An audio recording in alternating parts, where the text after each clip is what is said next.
When has the UN system been misused to commit aggression against Africa?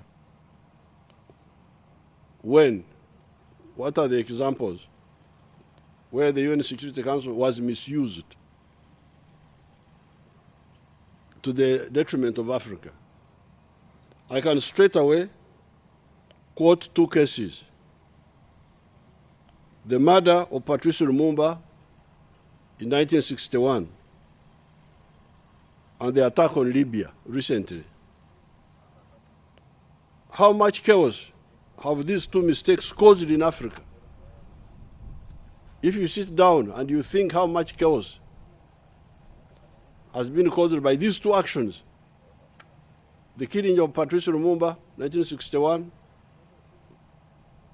and the attack on Libya recently. All this chaos you are talking about in the Sahel is linked to the problem of Libya. The pharaohs who are dying in the ocean, in the Mediterranean, going to Europe. Many of them were working in Libya. Libya was, although I had problems with Gaddafi, I had to fight Gaddafi 2 times. But he had also his positive points. And many Africans were working in Libya. They were not going to Europe. Now, that little portion of strength has been destabilized, and these Africans are going in the waters. Who is answerable for these two mistakes? When you talk of accountability, who is accountable for all this suffering that has been caused by these mistakes? The attack on Libya, for instance, is definitely behind the chaos in Mali, Niger, Chad, Burkina Faso, Nigeria, etc. Congo has been in successive problems in the last 60 years. Congo, Kinshasa, DRC. If we had such arrangements, mistakes like what happened in Libya would not have happened. Because I remember on the issue of Libya, I was a member of the Committee of 5. I hear rumors that I'm still a member, although it never meets. There was a Committee of 5 on Libya. I think chaired by Jacob Zuma, or either Jacob Zuma or Sassou Nguesso. We were members of that committee to bring peace in Libya, and we were going to do it. And actually, at that time, I didn't go, but I sent a representative, and the African leaders were in the aircraft going from, I think, Mauritania to Libya, in the air. When they were told, go back, Libya is being attacked. Can you imagine? African leaders, former colonials are attacking an African country against the wish of the African Union. This is a very big mistake for this generation to accept. Very big mistake. Now you see the chaos which came from that. So who is accountable for this? These crimes. These are crimes against humanity, which they keep talking about. But if we had been in the Security Council, actually some of the African countries were there, but they took their own position, which was not correct. Our collective, we had met in Addis, we had said, keep out of Libya, we shall settle it. But some of the people did not listen.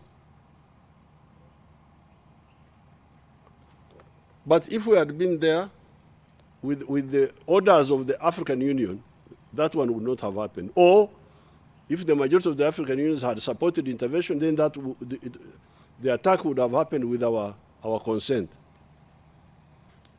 The present chaos in some African countries can be solved if the different chapters are able to act together. When you hear the chaos which is in Africa now, country by country, this can be solved. There's nothing that we cannot solve. I'm telling you what I know, because I have been involved for the last 60 years. So the main problem is lack of coordination, lack of cohesion. This is what I'm talking about. Those fellows are playing around with us because we are not cohesive. That's why we are begging, as if we are begging for somebody has stolen my cows, and then I go to beg him, please give me back my cows. I take the cows. I don't beg you. But if you are weak, you beg. Like now we are begging, please. The present chaos in some African countries can be solved if the different chapters are able to act together. There is no adversary that we cannot defeat on the African continent if we act together. I can tell you this. Because in 1963, when our leaders first met in Addis Ababa, at that time I was in the secondary school, the ones who met in Addis Ababa were only 36 countries which had got independence. They are the ones who founded the OAU. That means there was another almost 20 countries of Africa which were not yet free. And in that conference, I remember very well, you know, the problem is that you people, what you call history, me, I call current affairs, because I was there.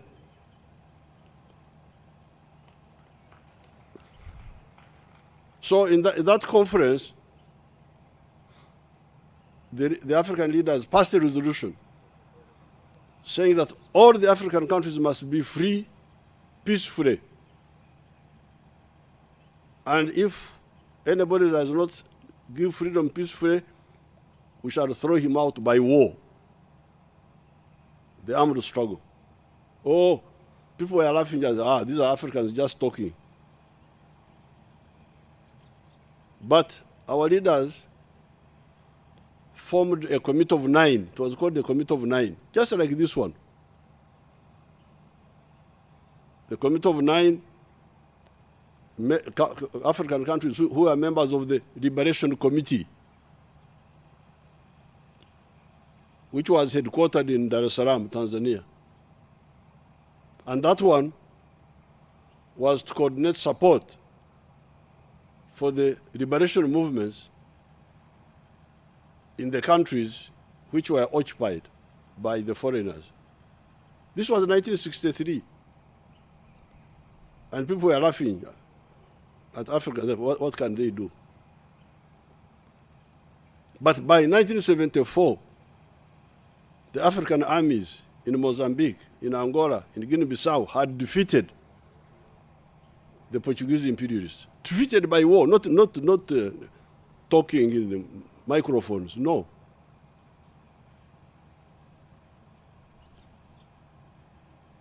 Not only had they defeated the Portuguese army in Africa, but they had also liberated Portugal itself. Portuguese got freedom because of the Africans. Then Ian Smith, 1980, down. Ian Smith had said he would be here for 1,000 years. 1994, the rest, Namibia, 1990. So there's nothing that we cannot do. That's where the problem is.